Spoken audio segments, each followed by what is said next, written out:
அனைவருக்கும் வணக்கம். இன்றைக்கி நம்ம எதை பற்றி பார்க்க போகிறோம் அப்படின்னா, துன்பத்தை நாம் பிடிக்கிறோமா இல்லை துன்பம் நம்மளை பிடிக்கிறதா அப்படின்றத பற்றி நாம் பார்க்க போகிறோம். எப்பொழுதுமே இந்த மனித கூட்டம் ஒன்று தெரிஞ்சுக்கணும், துன்பம் நம்மளை பிடிக்கிறதா அப்படின்னு நீங்கள் பார்த்தீங்கன்னா இல்லை, துன்பம் எப்பொழுதும் நம்மளை பிடிக்கவில்லை. இந்த மனித கூட்டம்தான் துன்பத்தை போய் பிடிச்சிக்குது. துன்பம் நம்மளை பிடிக்கிறது கிடையாது. அது மட்டும் அது வேலையை பார்க்குது. துன்பத்தை யார் பிடிக்கிறார்களோ துன்பம் அவர்களை பிடித்து கொள்கிறது. உங்களுக்கு புரியாத மாதிரி இருக்கும் இந்த விஷயம். அது எப்படி அப்படின்னு கேட்டிங்கன்னா, இப்போ துன்பம் என்பது ஆசையினுடைய மறுபக்கம். இப்போ ஒரு மனிதன், ஒரு குழந்தை இருக்குது.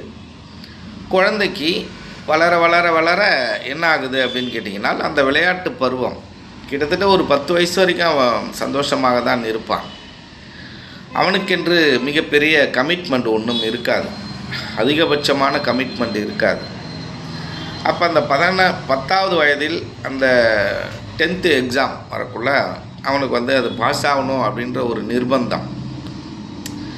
அந்த நிர்பந்தம் என்ற துன்பத்தை இந்த பேரண்ட்ஸுங்களும் இந்த குழந்தையும் பிடிச்சிக்குது. பாஸ் பண்ணியே ஆகணுன்ற கட்டாயம், அந்த கட்டாயம் தான் துன்பம். அந்த கட்டாயத்தை பிடிக்கும்போது அதற்கான உழைப்பை நம்ம போட வேண்டியதாக இருக்குது. அதுக்கப்புறம் 12வது முடித்தவொடனே அடுத்த கமிட்மெண்ட் தொழில். இந்த கமிட்மெண்ட் தான் என்ன அப்படின்னு கேட்டிங்கன்னா துன்பம் அப்படின்னு நீங்கள் புரிஞ்சுங்க.